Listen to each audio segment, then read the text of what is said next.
Hello, Merry Christmas Eve. We are back in my kitchen today because I am currently making banh mi for my Christmas meal tomorrow. So normally on Christmas Day, my immediate family will eat this dish, this French ragout, which is like a chicken stew, and it'll just be like the four of us. But on Christmas Eve, my parents always have this kind of Christmas gathering where relatives from out of town who are like staying at hotels or something nearby will come join us, and then like we have a few relatives who live like a couple minutes away, and like they'll come over, a few family friends, stuff like that. Normally that would be like the day before Christmas, and around this time of the evening, my mom will be yelling at me and my sister to hurry it up because we are the errand boys for these things. We're always late to everything, so she's like, hurry it up, the guests are gonna be here soon.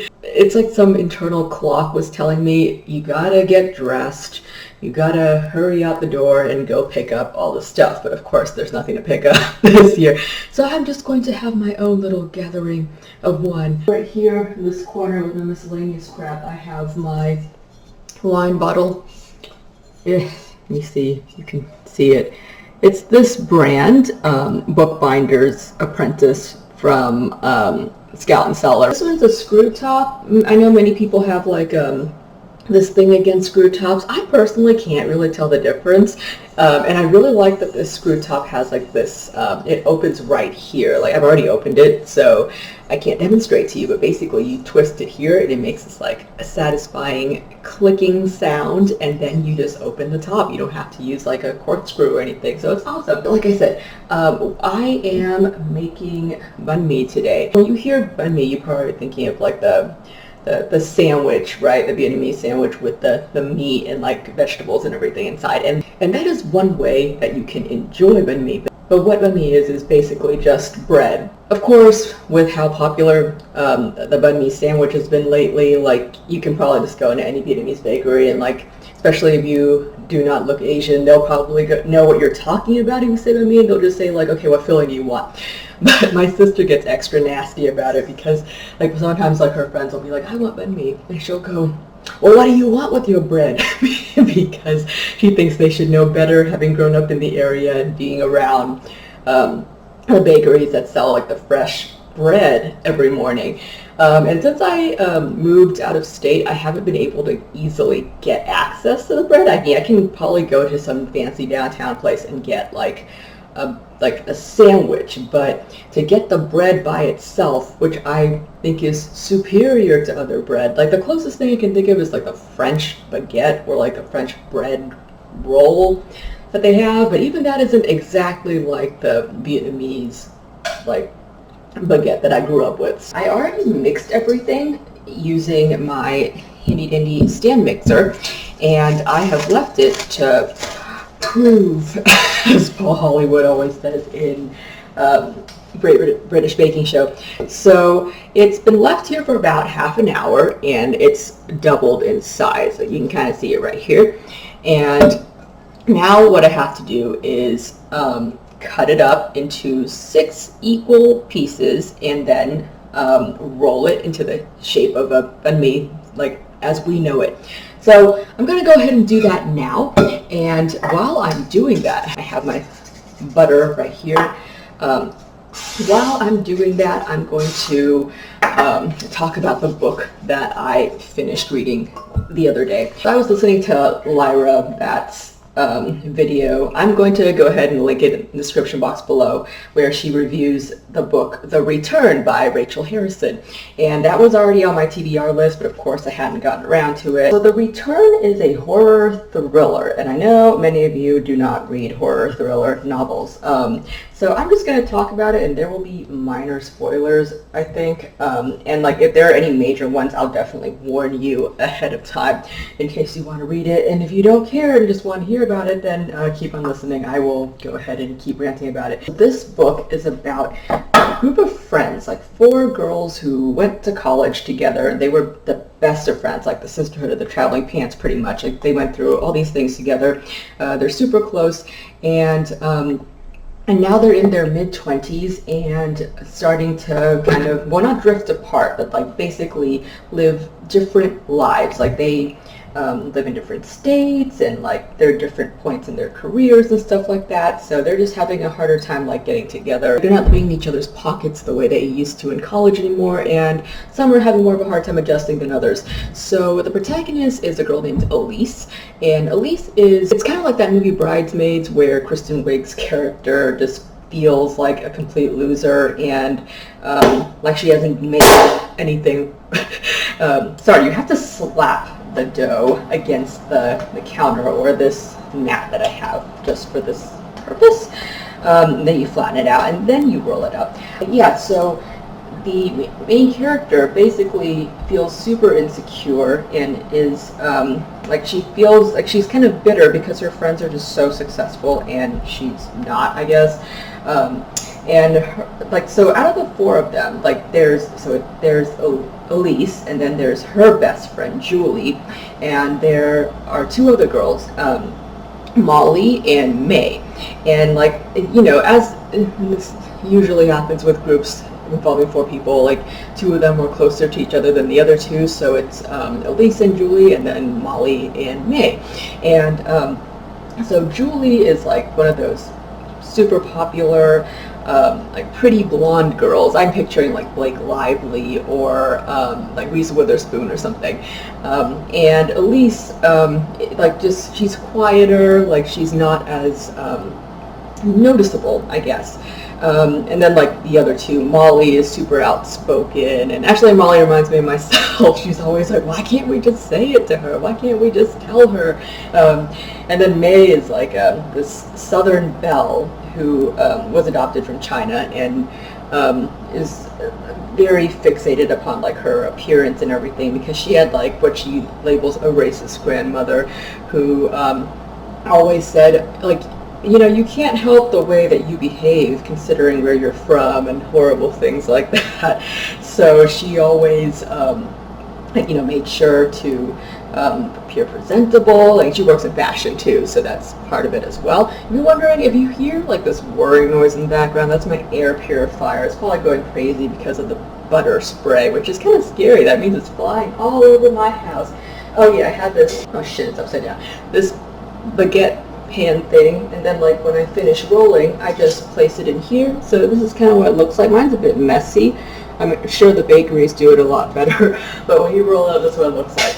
And yeah, so, and you're supposed to weigh each of the dough pieces to make sure they're even, but I never do. Anyways, at the very beginning, the protagonist's best friend Julie goes on a hike by herself one day, and she suddenly goes missing. And Julie, like they mentioned before, that like she just randomly married this guy in her hometown. Like Julie's a type of person, like she wanted to be a Hollywood star, like she wanted to be a singer. She is not the type of person that you would think would go back to her like small town and marry like a guy from her high school, but that's exactly what she does, and it shocks the other people in the group. And like they don't really know what to make of it, but it seems like Julie is happy, or at least, you know, wants to give off the appearance that she is. So she marries this guy, she inherits her mother's like a fortune, and they decide to open this B&B in Maine, like the little storybook domestic lifestyle that nobody ever expected Julie to, you know, ever live, basically. And but yeah, like I said, she goes missing, and of course the police investigate her husband, because that's always the first person that gets investigated in disappearances like this. And there's like a search, but they never find her, so they just assume she's been killed, or, you know, like had a accident, and they just haven't found the body. And her friends attend her funeral and everything, and 2 years pass by, and then at the end of 2 years, suddenly Julie just reappears, and they say that her husband calls like the friends to notify them and say, oh yeah, it's definitely her. Elise says that the whole time she never believed that Julie was actually gone. Everyone thinks that she was just in denial about it. They were like, okay, well, she's traumatized, like that was her best friend. She's not accepting the fact that her friend is gone. But yeah, Elise says that she's always had this feeling that Julie never really left. Like maybe she's pulling a Gone Girl and went off somewhere, because like Julie loves attention. Like she would want to know how people mourn her at her funeral and stuff like that. So like Elise is like, I'm convinced that Julie isn't really dead, and but I think that she was just kind of in denial myself, but it turns out Julie actually isn't dead. So she comes back, and then the four of them like decide to take a trip to upstate New York, and there's this like quaint little hotel there, this Red Rooster Inn that May found because like I think her models did a photo shoot there or something. She's like, it's just so pretty and cute, and like it's very pricey. But yeah, before they even get there, Elise has like this whole kind of pity party for herself, where she's like, I can hardly afford any of these things because, like I said, the hotel is like expensive. May has a very expensive taste because she was adopted by a family with a lot of money, and she's just not used to considering that other people might not have the same amount of money that she does to spend. Of course, she's very generous. Like she's like, okay, I can pay for you, but nobody wants to be a charity case, right? Actually, if I had a really rich friend that's like I'll cover for you, and was super willing to do it, and I knew she was rolling in dough, I would go, oh, why not? But Elise has like a lot of pride, and she says, no, like I will cover my own hotel stay. And Molly works in Hollywood, I think, as a producer, and so she can afford it as well. And like Elise was basically saying like, oh, my friends have money, they're successful, and they never consider me. Like no one's ever visited me because I don't live in like the most happening of places. So I always have to go visit them if I want to visit or anything, and it just seems so unfair. All valid points and everything, but she really should have talked to them about this, in my opinion. I understand it's not easy for everybody to do that, but still, I have a hard time really feeling sorry for people when they don't attempt to communicate, at least, if that makes sense. You can kind of see. Alright, so that's what it looks like. And now we have to leave it there and cover it with, they said they usually say to cover it with a towel, but I just use plastic wrap. I just use the plastic wrap that I used to cover the bowl in the first place. So yeah, I'm just going to cover it up, and then we're supposed to leave it here to prove for another hour. While that's happening, let me finish my story, I guess. Let me pour some of this for myself. Okay, so where was I? So they get to the hotel. Elise gets there first by herself because like she drove up from Buffalo, and then the other two, Molly and May, fly in and rent a car and drive up, and then Julie arrives really late, and when she gets there, they are completely shocked by her appearance because, like I said, Julie is like the typical pretty blonde girl that like lots of guys like always ask out, and like she gets free drinks at bars and stuff like that. But they said she looks completely unhealthy, like her teeth look wrong, and like her hair looks like super dry, like it's falling out, and like her skin is like rough, and she basically looks like she's been through hell and back. And who knows, maybe she has, because like I said, she got back after 2 years. And actually what I didn't say was that her husband said it's her, but she doesn't remember anything.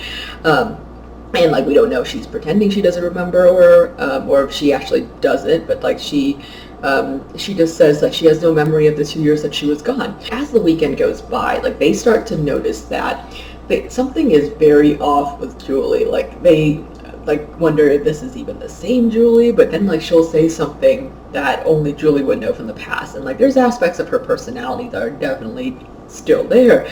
But she also does other things that are strange, like she's always been a vegetarian, but suddenly like she's eating like meat, and not just eating like, okay, a dish that just happens to have meat in it. Like she's specifically ordering meat only and ignoring all the other things on the plate. And like when the others order sandwiches, like she'll eat the meat off of their sandwiches because all of them don't really have an appetite, because they frankly, she kind of disgusts them, and they it's not just her appearance, like this strange smell is wafting off of her, like her eating habits are weird, and just like she just like seems, like I said, not like Julie. Like, she'll make these very insensitive comments, and it's not like the old Julie wouldn't have done that.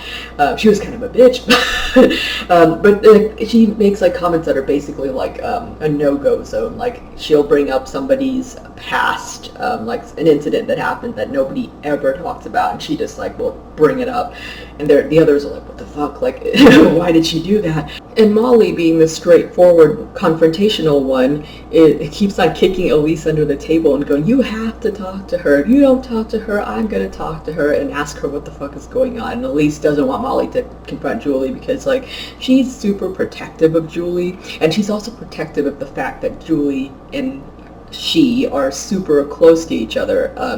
Like, she is almost territorial, so she wants to be the one to do the talking, if anything. So long story short, did this book creep me out? Somewhat.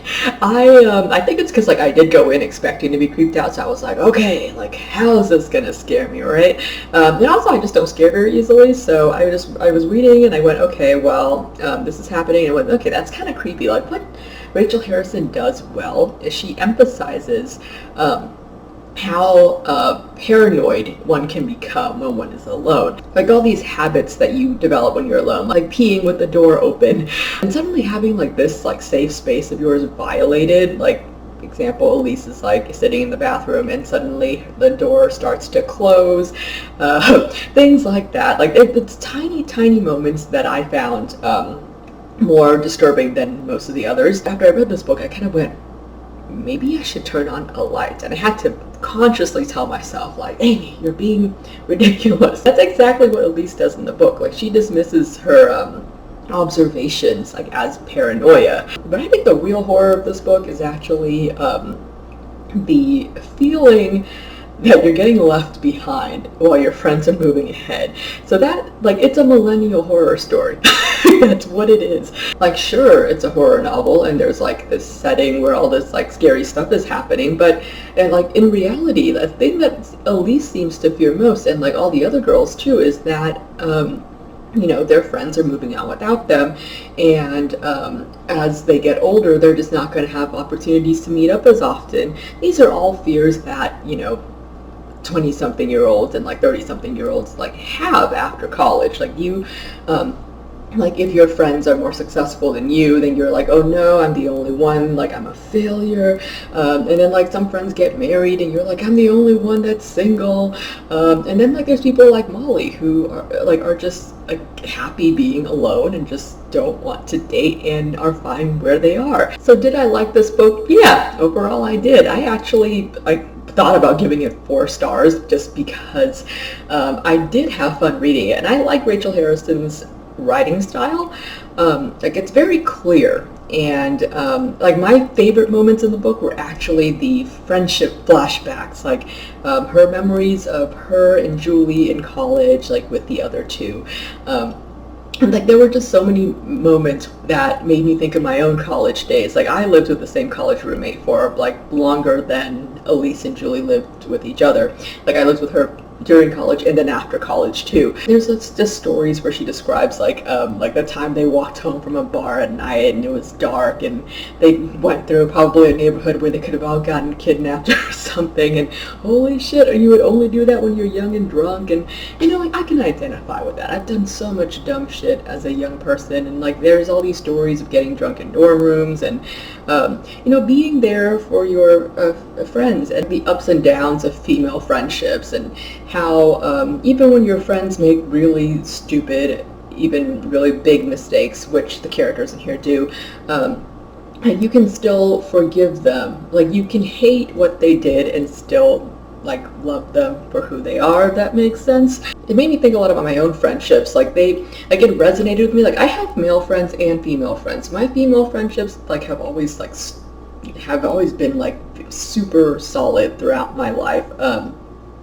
And even in college, the girls, like, we had each other's backs for the most part. I really enjoyed that aspect of this book. I ended up giving it 3.5 stars though, because I got really annoyed with Elise as the story progressed. Like, her thought process just annoyed me so much. Like, she's one of those people that is never direct about things. You can see how like outwardly she would appear composed and like she has her shit together, but inside like she's a total mess. And you know, like she's young, like she's 27 I think when the book starts, and I'm not saying like I am older and wiser or anything like that, because you know, like I have my moments of stupidity as well. But like she has like that personality that just kind of grates on me. Like I have friends like her, and like I usually have to tell them, dude, you need to say it. This is how it is. Like for example, she has the most intense like FOMO that I have ever seen. Like and this is another reason why I was thinking this is a millennial horror story, because you know, many of us have a fear of being left out, like when our friends like go out and do things without us, you know. But you just kind of have to accept that as you get older, your friends like you just have different schedules, and sometimes they're just not going to line up. But in her case, like she gives an example of how she and Julie don't like to eat sushi.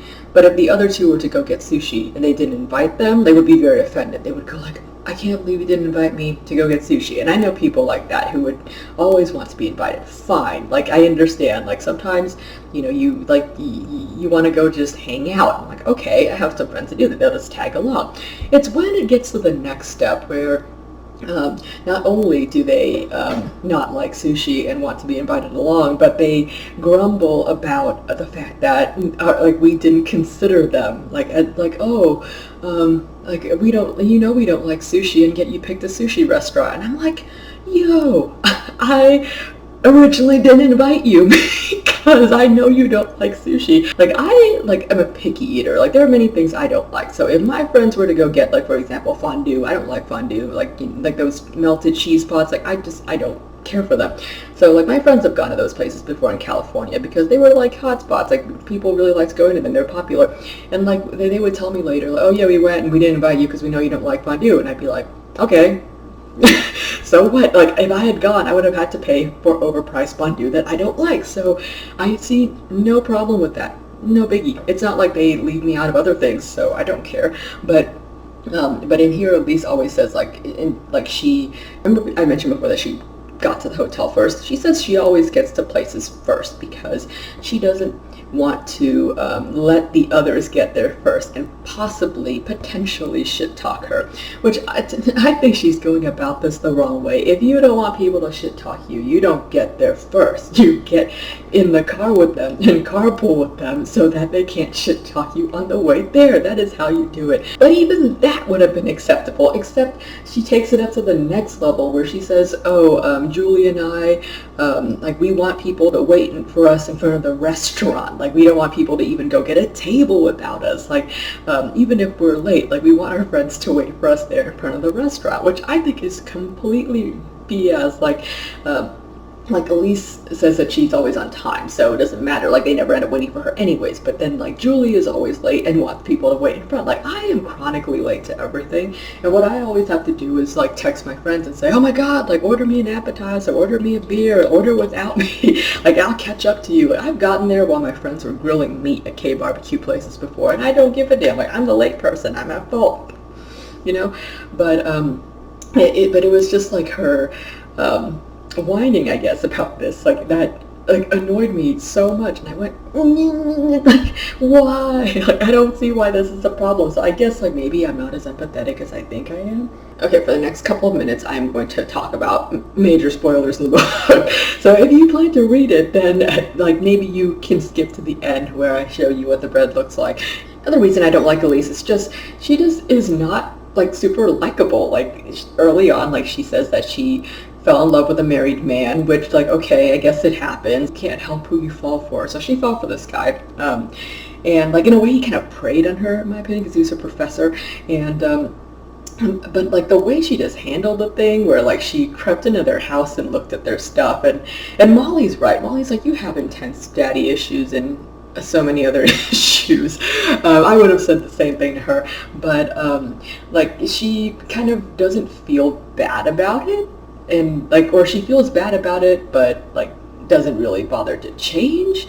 And then later on, like her thing with Julie's husband, like, I mean, like they thought Julie was dead, and she said they never really did anything beyond talk, even though like you kind of get the idea that there were feelings between them maybe. But even with that, like it just seems like she makes it all shady. Like it reminds me of that girl from Something Borrowed, which I hated, by the way. I didn't read that book. I was meant to go along by a group of friends for like girls' night, and they were like, "Oh, Something Borrowed is in theater," so we went and watched, and I was like, "I freaking hate this movie." It's the one where like the best friend has an affair with her best friend's fiance. And it's another one of those situations where I wish people just communicated better, and they didn't. And it just annoys me so much. I'm sorry to sound like a broken record. Everything annoys me, but that's not surprising to anybody, right? But yeah, what did you think about the bit at the end where like it's revealed what Julie is? I actually wondered what the hell Julie was throughout. I don't think it's ever revealed. Like they never really, I was thinking like, is she a vampire? Is she a zombie? Is she a Wendigo? Like I could not figure out what exactly she was, and I really want to know. But I was looking up interviews with Rachel Harrison, and all of them, like she just kind of talks about like her writing process, but she doesn't really mention what creature Julie is, because I guess it's a spoiler, but I wanted to know. So have you read it before? Let me know, like, what do you think this creature is? I also thought the ending kind of went on for a while. Like, I mean, it's not like I didn't like it. It was a nice ending. It's just like, okay, there was a point where she's talking to Julie at the end, where I thought, like, okay, for sure they're ending it here. And then it went on for several more scenes, and I was like, wait, huh? But I guess like she wanted to give us more closure, so that's probably why. Okay, I'm gonna go off now and play The Sims while I'm waiting for the bread to finish. Is it proofing or proving? I always called it proofing until I watched Great British Baking Show. They were like, it's overproofed. And suddenly I'm like, oh, it's proving. But yeah, I'm gonna wait for it to finish proofing or proving or whatever, and I'll come back. It's done. It's a bit browner than I'd like, but I'm sure it'll taste fine. I spread butter over it so I can have that nice gloss, and we just have to wait half an hour to eat it. It has been way more than half an hour. Let me show you what it looks like. The butter has soaked in. It's no longer super shiny, and it has this kind of bouncy, springy, crispy texture. If you pull it apart, ta-da! It's just very squishy inside. Yeah.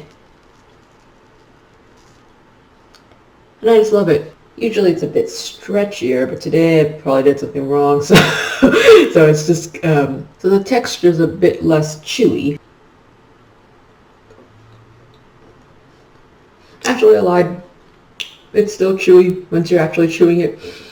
Okay, well, again, Merry Christmas Eve. And if you celebrate, Merry Christmas. I will see you probably after Christmas is over.